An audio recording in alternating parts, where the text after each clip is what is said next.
मैं राकेश जी के घर काम करती थी। उन्होंने उनके बंगलों में ही मुझे रहने के लिए एक कमरा दे दिया था। वे कहते, तुम बहुत लेट आती हो, इसलिए यहीं रहो। लेकिन उस कमरे में मेरे साथ जो होने वाला था, उस बात से मैं अनजान थी। राकेश जी एक बिजनेसमैन थे, लेकिन वे घर पर अकेले ही रहते थे। उनकी फैमिली में कोई भी नहीं था। इसी का फायदा उन्होंने उठाया। एक दिन मैं अपने कमरे में सो रही थी, तभी वे मेरे कमरे में आ गए। अंदर आते ही उन्होंने दरवाजा और लाइट बंद करी और फिर मेरे साथ। मेरा नाम नित्या है। मेरी उम्र 20 साल है। घर की खराब हालत के चलते मुझे अपना कॉलेज छोड़कर काम चालू करना पड़ा। अब मैं काम वाली बाई बन चुकी थी। एक बड़ा सा बंगलो था। उस बंगलो में सिर्फ एक ही आदमी रहता था। वह आदमी तो नहीं लगता था। उसकी उम्र 30 साल के आसपास होगी। मैं उसके ही बंगलो में काम करती थी। मैं देखने में बहुत ही खूबसूरत और जवान थी। हमारी गली में मुझ जैसी खूबसूरत एक भी लड़की नहीं थी। अब तक मेरी शादी भी नहीं हुई थी। मेरी खूबसूरती देखकर मेरे मालिक ने मुझे उनके बंगलों में ही एक कमरा दे दिया था। वे कहते, तुम बहुत लेट आती हो, अब से तुम यहीं रहो।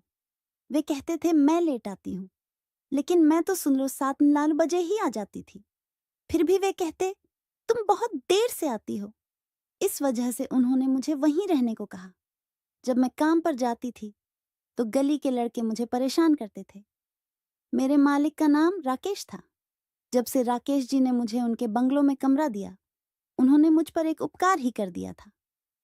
अब मुझे कोई भी छेड़ता नहीं था, लेकिन जब भी मैं काम करती तो राकेश मुझे ही देखता रहता। पता नहीं उन्हें मुझ में ऐसा क्या दिखता था। राकेश जी एक बड़े बिजनेसमैन थे। वे बहुत ही अमीर थे। उनके घर बड़ी बड़ी गाड़ियां थीं। बड़ा घर था।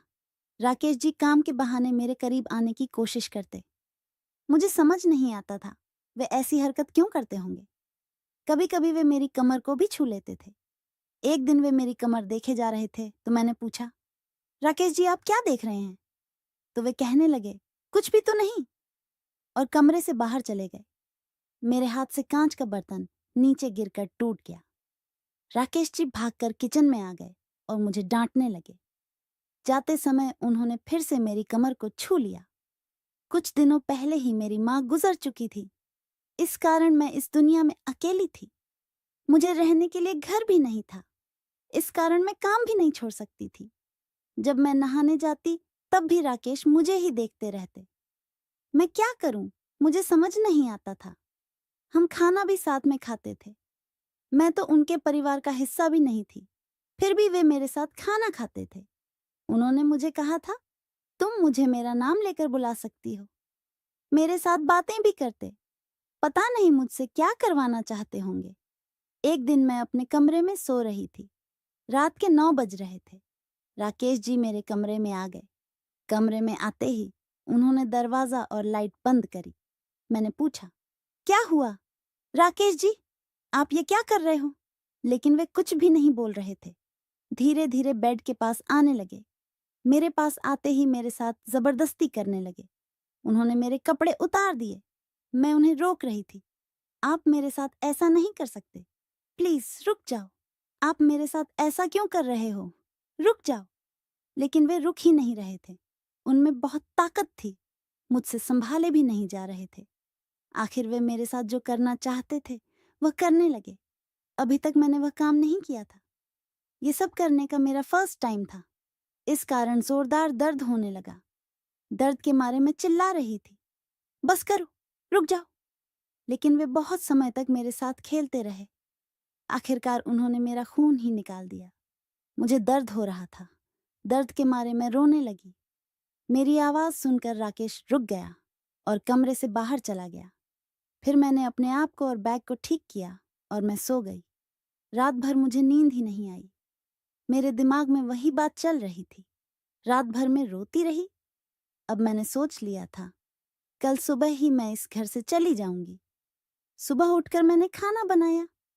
खाना बनाने के बाद राकेश जी को नाश्ता भी दे दिया। उन्होंने मुझसे नजरें नहीं मिलाई।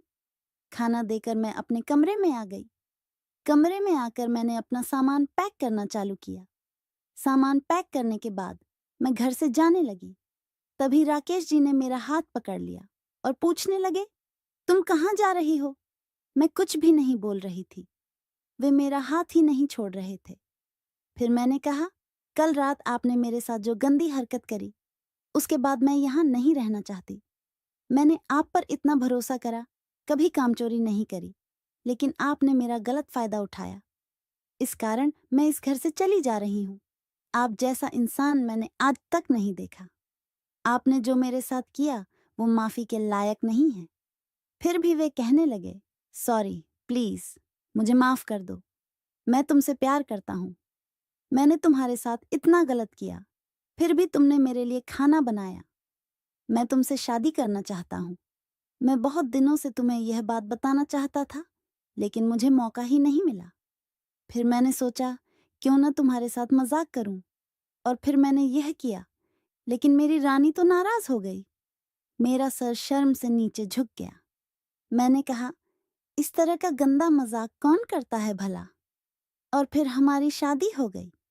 राकेश जी बिजनेसमैन थे, इस कारण उनके घर किसी भी चीज की कमी नहीं थी।